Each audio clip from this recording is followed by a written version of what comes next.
This is the first podcast for the Club of Books where we will be going over and discussing some of our favorite books that maybe one of our club members have already read, or maybe it's going to be a new title to all of us. Either way, I really appreciate you joining us for this discussion, and hopefully you've picked up the book yourself. A couple of us are reading on Audible and paperback, so those are pretty much your options, and do with them what you want. Other than that, I'm just appreciate you guys so much for joining. If you have any comments, questions, feel free to leave comments down below. Also, if you have suggestions for future reads that we should do, please leave them. Please enjoy. Thank you for joining us on our first endeavor into Stephen King. We're all reading Salem's Lot. My name is Hunter. I'm going to be kind of the main host for us on our Club of Books podcast, where we talk about the books we're reading. If you want to, go ahead and grab the book and read along, you're of course more than welcome to. Some of us are reading the Audible. Some of us are reading paper copies. Um, but it's your choice. You can do what you want, or you can just read for entertain or just listen for entertainment value. But like I was saying, I'm Hunter, and I'm joined by my other fellow mates. If you guys want to go ahead and talk over each other, or somehow gracefully get it one at a time. Hi, I'm Parents Alex. first. Never mind. I'm Stacy Siebert. I am. Nope. This is actually my very first Stephen King novel, so I'm excited. I'm Mark, and I'm just a grouchy germ that looks forward to this. I'm Alex Siebert, and yeah, this is my first Stephen King novel as well. And I'm Alex Corrente. This is my 20th Stephen King novel and second time I'm reading Salem's Lot. Yeah, so he's our resident expert. I really like fearless Stephen. leader. I really like Stephen King, and he's the most frustrating and captivating author I've ever read. Yeah, so far that's kind of what I'm getting as well. Um, as I was saying, some of us did get the Audible version, which had a nice little intro, kind of that gave us a good where he was pulling inspiration for the story from, which I thought was pretty interesting. Yes. I think, Enjoyed that. yeah, I was about to say, I think most of us here actually did read or listen to the Audible. I just thought it was really interesting. Just kind of hop into it, everyone. What we went over was the prologue in chapter 1 this week. Mm-hmm. But before that, like I said, Stephen King gave us a little bit of his mindset for what was going on when he was trying to write this, or where his inspiration, I guess, came from. And one of it was the actual Dracula novel, which Right. I was like, whoa, like hitting the classics. At age 9, Right. even. Which I mean, this is I guess more a question for Mark and Stacy too. Is like for you guys, was the book back then something that everyone like really wanted to get through? Like someone wanted to read, I guess. Well, this is back in the '60s, and Like I mean, I know it was published in 1897, but like I guess Right. what I'm asking, like for you guys, was Dracula something that was prevalent in your culture? Was it like, oh, let's I did you read think Dracula? Vampires. Like today, I think there's certain people that like certain kinds of books, and there was definitely a group of people that were into well, what they thought was going to be, Count Dracula serial started in the '70s, so I guess there might have been a rush. Are you saying Count Dracula? Yeah, Yeah. wasn't it Count Chocula? Yeah, Count Oh, that's right. Dracula, but he looked like a Dracula. Yeah. He looked like a vampire. Back then, we didn't even have a lot of different scary movies, really. Godzilla was big. Yeah. I mean, Black and white. Answer to your question, I mean, it was there was definitely an interest among the people who like that kind of genre, but um, I don't know. I was more interested in Sean Cassidy and music than I was in reading reading Dracula. Gotcha. Y'all know who know Sean Cassidy that- is, right? Yes. I know vampires have been, I mean, back in the 20s, there was the original Nosferatu film, but even that was not the Bram Stoker-esque Dracula Right. that was depicted in those gothic. I think they were called Hammer films. Like they did the Wolfman back then, who would just strangle people. Because okay, then there was the original Dracula, the Frankenstein movies that spun off. So if you look at King's, a lot of his stuff, he takes a lot of inspiration from those old Hammer movies because at the time those were the horror. That was the horror genre. Right. Well, it was also interesting that he also pulled it from those comic books too, which I had heard once upon a time on like a podcast about them and never really like heard about them again, and to hear him bring them up again too, of like, and then like vampires evolved for him to become these different brutal visceral creatures instead of just like the gentleman what was it, politely sipping blood from your neck type creature that he had dealt with before.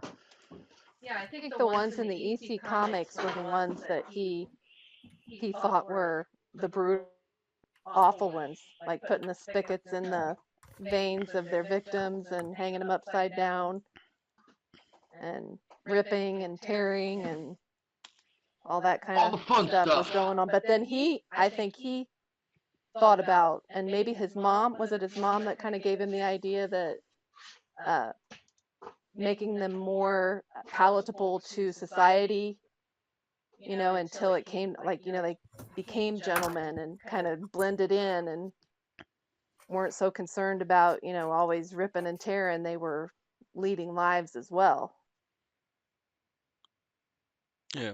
It's that kind of dichotomy we've seen vampires in media as. I don't know if you guys have seen like the movie, for example, Daybreakers with who is that? Willem Dafoe and Ethan Hawke. Like Mm-hmm. they start off as posh and like they have Starbucks blood banks, like but if they don't feed, it's actually pretty good. I enjoy that movie. Yeah, that's a If good. they don't Yeah. feed, they turn into that feral version. And I don't even think the norm today is that feral vampire. I think a lot of people think of some tall, pale human being, thin, gaunt, that's kind of tantalizing in a different way. I would say, and this might be my biases towards just animation in general, but I would say today's version of a vampire would be sort of like a Twilight-ish version of Castlevania's Dracula, More a of a love story. a supernatural badass. Yeah, Castlevania is not. Oh, I mean, maybe. I don't know. But to pull us back to King, getting into the prologue, um, Mm-hmm. there was a lot of, I would say, foreshadowing in that one. You don't get a lot of like what's the character's name, all that stuff. I think it's pretty much just the tall man and the boy. I don't know if it's called the small Right. boy. Um, Oh boy. The boy. Oh boy. which the only other King novel I had read at this point is Gunslinger. So for me, I was like, oh, is this, foreshadowing of the Gunslinger?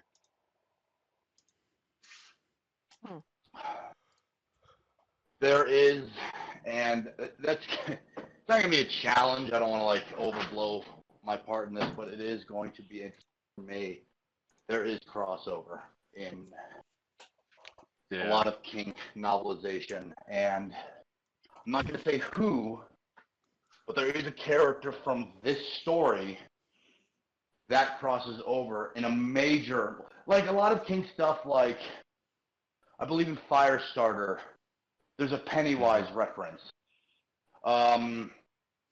There's crossover of towns in it. Right. There's a cross in the shot. Like there's someone from this story that plays a massive role in the Gunslinger saga, which is my favorite saga that was the thing that got me King. Right. I'm writing these names down because I'm gonna have to go read some other books. Yeah, I'm actually reading The Stand while I'm holding myself back from this one constantly. But more in general, not just to like who these characters might be in the Stephen King universe, more privy to this like story. I mean, I'm guessing these people are people from Jerusalem, you know, in quotation, Salem's Lot. Right. If that is, I think Salem's Lot. I might even be wrong there. It is. But who are they? Are these people that have survived? I mean, obviously, I think maybe survived something terrible, but like, who are they? You know? The way that I took it when I read it was I listened to the Audible before I read it, but when I read it, it made me feel like they came from Salem. They were kind of leaving Salem to get out of there. He's a writer. He's looking to make money that way, so they ended up down in Connecticut, sent in a submission, and then he got awarded a job, but they wouldn't prepay him. So he kept taking these jobs on, going across the country until he got that $12,000 agreement, upfront money for him to write the book. I found it interesting that they ended up like at a diagonal from where they began. You know, they got as far away as they could in the continental United States From that place, yeah. from Salem's Lot. That's exactly it. Yeah. Well, I also thought it was very interesting. Like, I love the way that he was. I don't want to call it like making like stanzas with his chapters, but the way like he was like breaking them off of like, and then just the one chapter was strictly like the boy was brought into the church, and like within his first confession, he told everything, and then like just went on to the next chapter, and it was like, what the fuck was everything? Like, I want to know. Yeah. Get privy to the info, please. And if he is a vampire, why is he getting into the church? I don't. Yeah, because I'm wondering yep. That's what I was thinking as well, not to interrupt, but I was wondering the whole time. I was like, okay, are these vampires leaving Salem's Lot, or are these, you know, not good people, survivors, I guess, of the vampires leaving Salem's Lot? And are they good vampires? Or yeah. left the bad ones behind? And then it's like, okay, according to the lore, I'd feel like hallowed ground is something that vampires can't necessarily go on to, so I wouldn't think they'd be going to church. But And here's the thing, you all know, because it's no secret, this book's old. We know it's a vampire book. Right. There is no idea of vampires. All they've talked about is it's a ghost town. Something happened. Yep. That's true. And we have no clue of what caused it. Yeah, that's very true.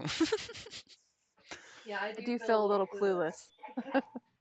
If we didn't get that introduction from Stephen King on that Audible, I don't think I would have known this was like a vampire-based book without reading the synopsis. Yeah. What is? Because I got that spoiled by my old man, because he's the one that Stephen King always was reading them. So I got into him, and he's like, "Oh yeah," I picked up. He's like, "Oh, it's a vampire book."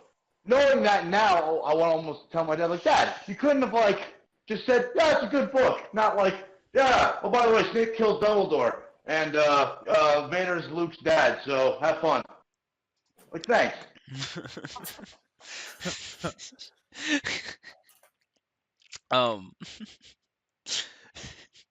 What is I'm a little bit of an idiot here. What is a big BSA bike? I was just assuming it's a motorcycle, but is BSA a certain company or like a group? Don't know. Good question. I'll be putting that in my notes. Oh dang! Boy Scouts of America. I was hoping one of you guys, Boy Scouts of America bike. Oh Jesus! That actually does work though.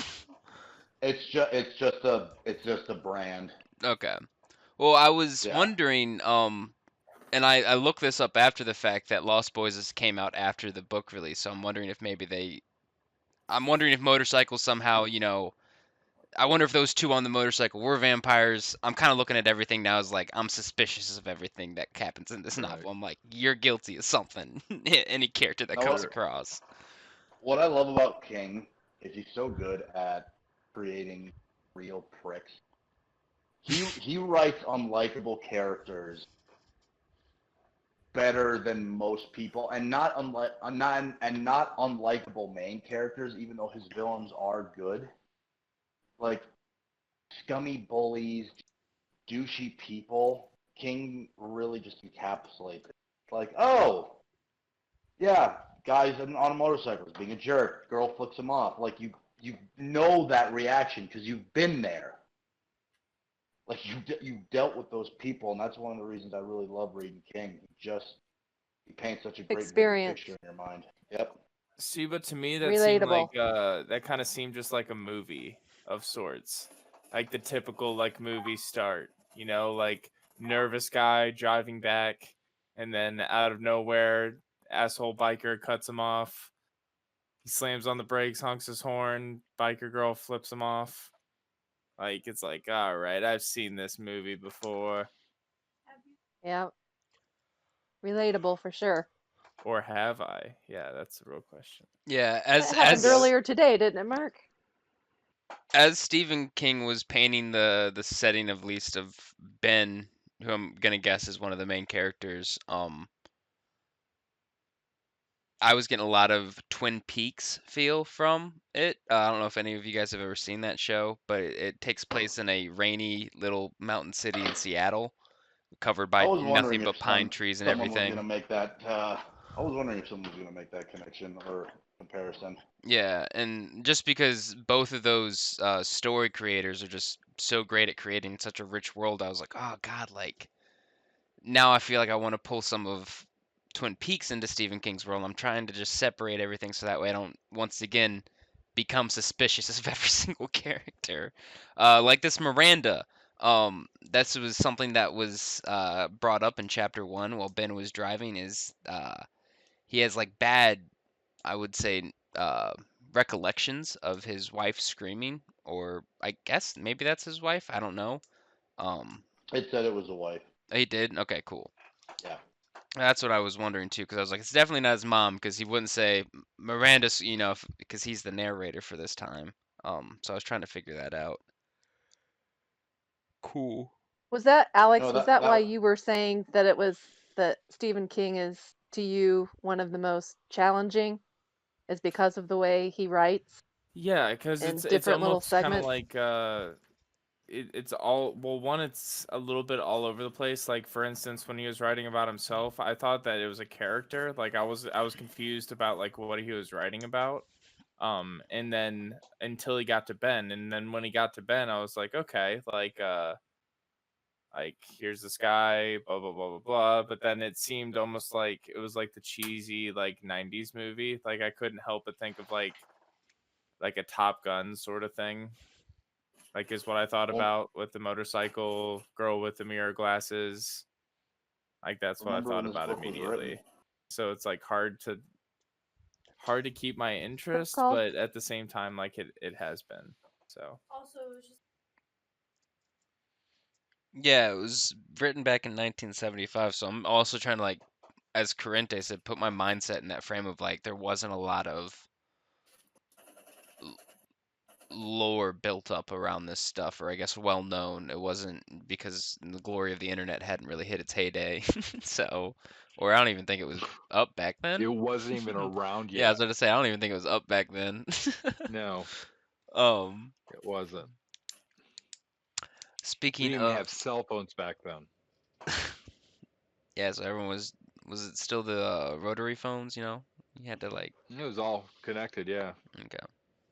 You started getting some batteried phones that could go off of a signal, a wireless signal, but that was like late 70s. Speaking of some things that happened in the past, also in chapter 1, Ben brings up that it's 25 years later that he's going back to this town now. Right. He's only lived But in he'd this only town been for there for 4 4 years. years. Yeah, but he knows this as his home, he says. Like, if he were to want to go home, where would it be but here? And my See where his question, identity is.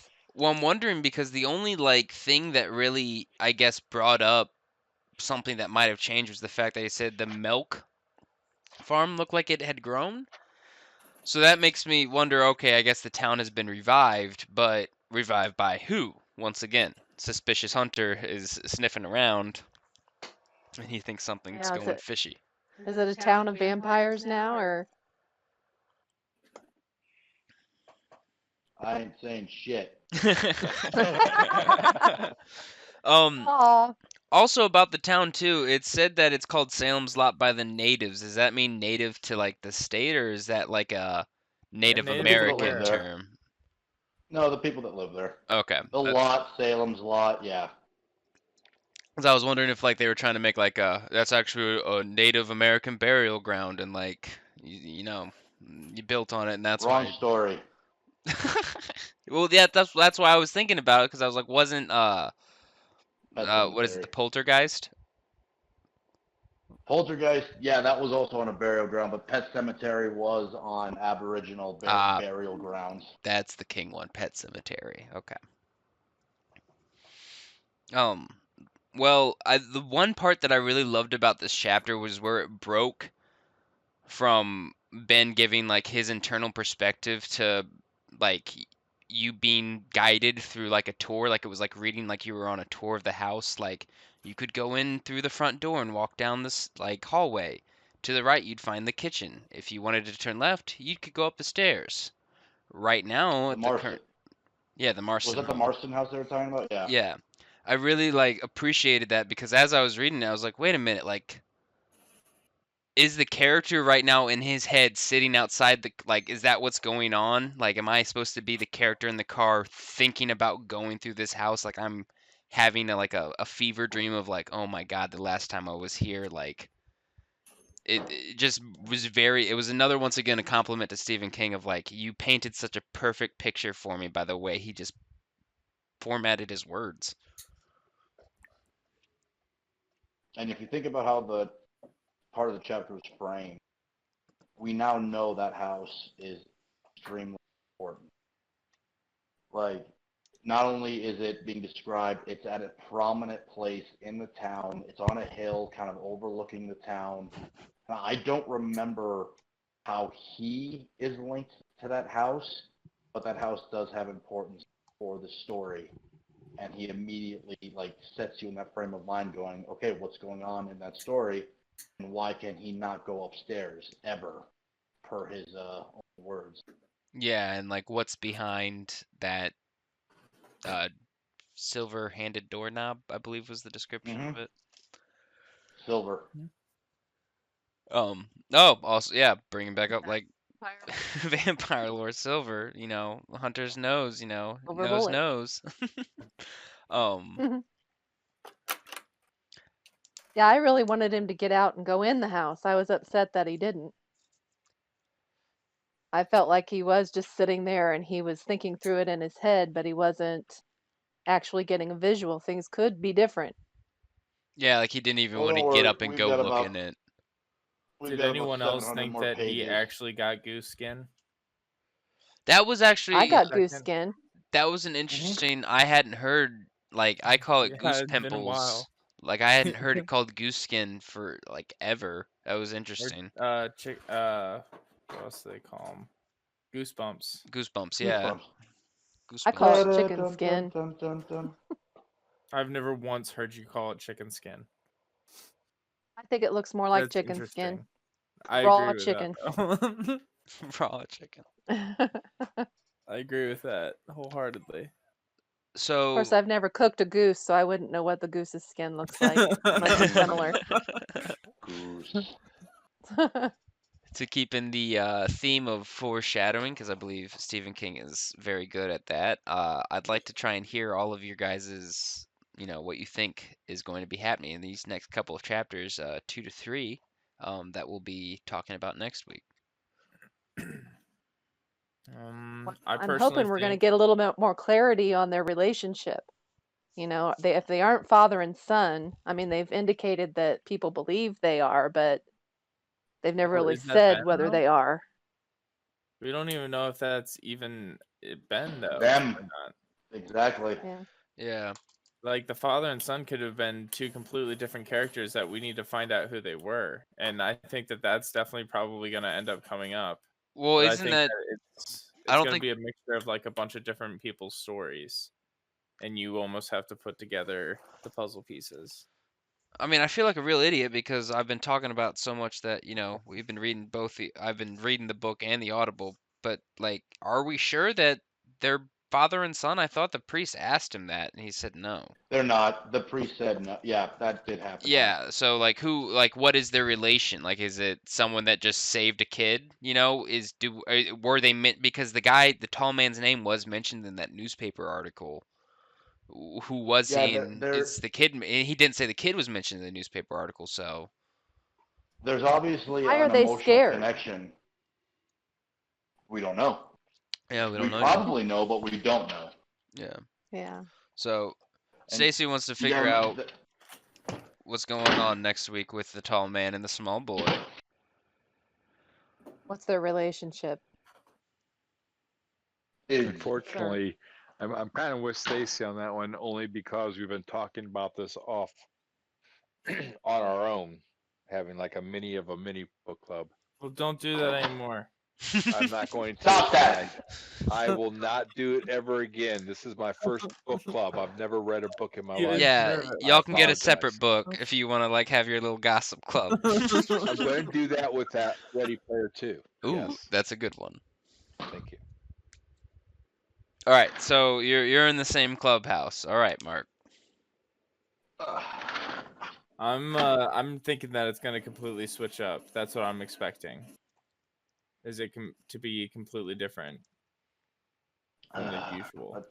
So what do you mean by that? As in, like, we're gonna get someone else's story now. We got Ben's story a little bit. All right, we're gonna get little Timmy's story now, or Judith, the shopkeeper. And do you think that story will make us ask more questions or might answer Well, some that we have? I think maybe we're gonna get a bunch of strings that are dropped, and then they're gonna be woven together. And as you read on, you're gonna see how the stories are connected. That's extremely King. Standing for these first couple chapters. But this is also like, I've only read the prologue in the first chapter, so I have no idea what's gonna happen next. Yeah, dude, your answer is like the prologue in the Off the chapter. I'm like, wall. give me more. Like, what are you talking about here? I know you've already read it once, Corrente, but I guess try your hardest. What do you think is gonna happen within the next chapter? Or what do you hope? Your brother's right when it comes to King. He is He's one of gonna the drop a bunch best of writers. strings. Yeah, he's one of the best writers of interweaving stories. And what I love most about King is you get a lot of villain, not exposition, but you get their eyes looking at the story as well. So over the next few chapters, probably more of Ben to establish him because it was a short chapter.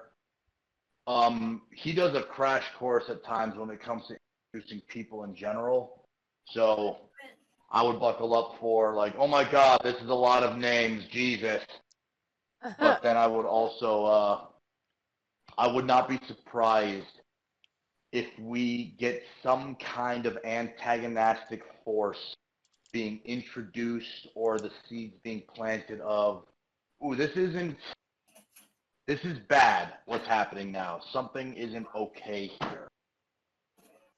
Okay. Okay. Yeah, me personally, I'm kind of thinking that it's gonna, as you know, as Alex and Corrente have said, as I call them, Siebes and Corrente, it's going to be some more foreshadowing of what's going on, and we'll finally get that that feeling of, oh, okay, so this is what our main characters are going to be going up against. But something that I am not too fond of right now is that I don't know who the main characters are yet. I don't know who my narrator is supposed to be, and I also don't know if I can trust my narrator. I will So tell you that to try and help your viewing experience or reading experience, don't put a lot of thought in who the narrator is, because it will switch a whole shit ton. And well, I guess my thing is I'm wondering are there going to be events where I need to go back over the facts to be able to pick up the small things that the narrator might have missed and be like, hey, they didn't go like what was it? He said crap, I hope I can find it now. It was In in this story, 100%, it was in the because this is a mystery. yeah, it was in the prologue along the lines of like they only found $50 in the register untouched. So like does that mean there was more money that was touched elsewhere?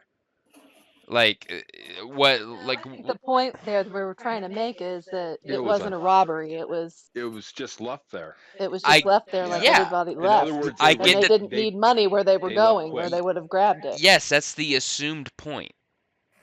Uh-huh. But what I'm asking is, is this going to be one of those things where those assumed points are actually the things that are what we're Important. we're like, oh Yeah. shit, there And was that is more a good way cash to in that think. register that's actually missing, that's not accounted for.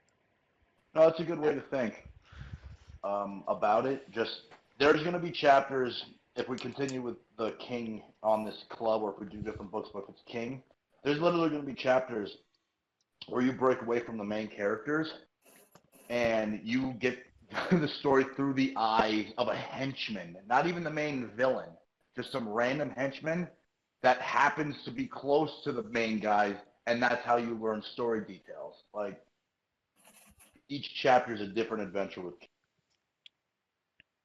You're a key lover of his writing. Do you think he starts with an idea of how a story ends and works backwards, or do you think does he just pick a person and write about him and then move on to the next chapter? I'm At this point in I'm his life, he anxious was to doing a see lot of how he's going to LSD. lead me through this. At this point, King was doing a lot of drugs, and he would just go. Okay, well, I'll read it then. You don't want to do the drugs he was doing. He was doing bad Oh, shit. okay. He wasn't doing the good If it- drugs. Oh, okay.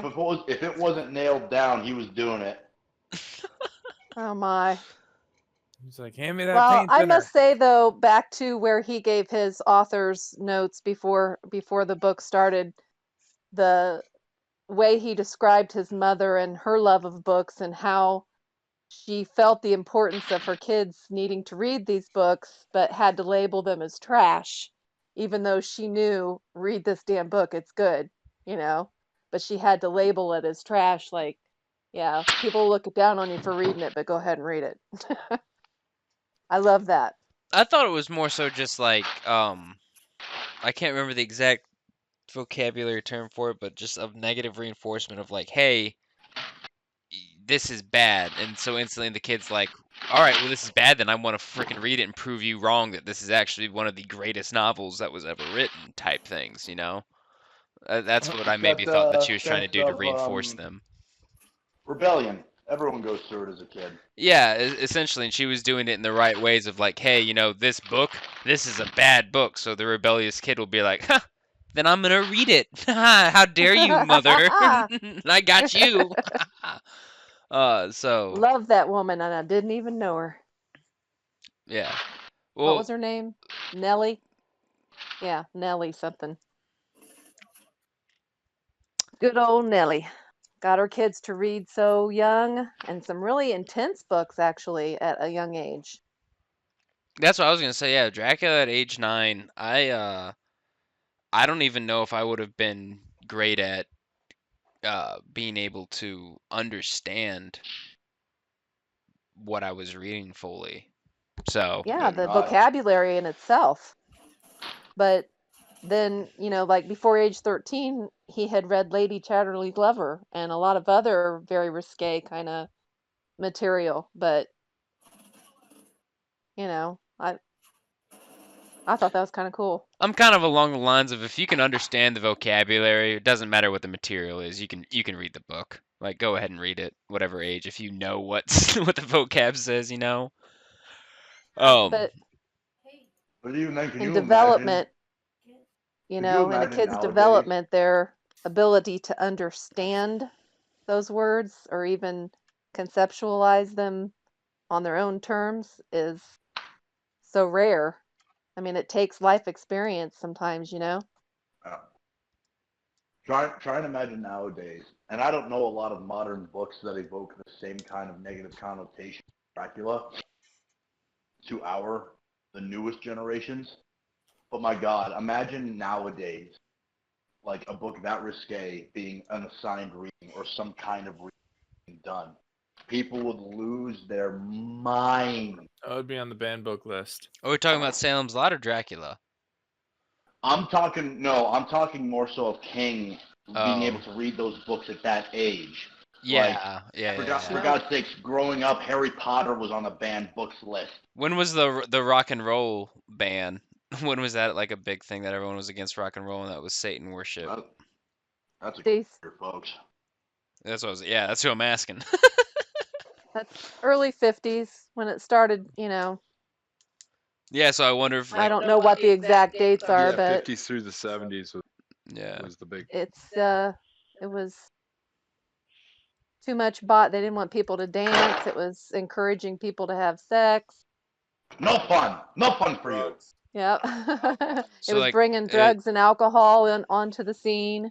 yeah, I would say it's also like a very progressive like, you know, can't say I know a lot about her, but kudos to her for being progressive enough to let her son read, you know, just not be And hither. Yeah. think about it, the story of Dracula is sexual in nature. Yeah, no, it really is. It's all about like the seduction of it of Yep, the monster. Do you guys 100%. remember the part where he was talking about how when he read the trilogy of the rings later on, how he was drawing similarities between that series and Dracula, Yeah, about and how it was just more of a modern day Dracula?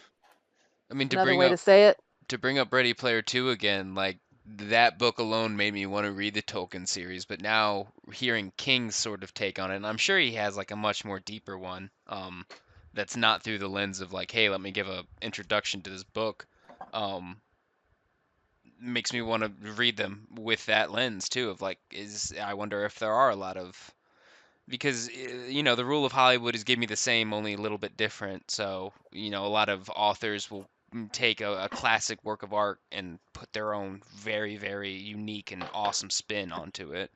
So I wonder if that's what Tolkien's doing as well. Entertainment has been built on the shoulders of giants of entertainment. It's very rare to get anything, especially now, that is purely original, that does not have the inspiration of something. So true. Hmm.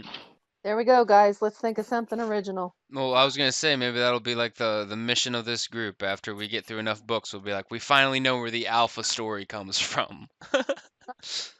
Um, so that has been our first week. It was a little bit of a shorter one because the prologue and the first chapter weren't that long. I hope you all tune in with us next week when we go over chapter 2 and 3 of Stephen King's Salem's Lot.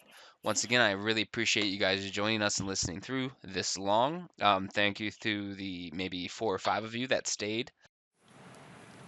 Thank you once again for joining us on this week's episode of the Club of Books. Once again, we went over the prologue in chapter 1 of Stephen King's Salem's Lot. Next week, we will be going over chapters 2 and 3. I hope you join us.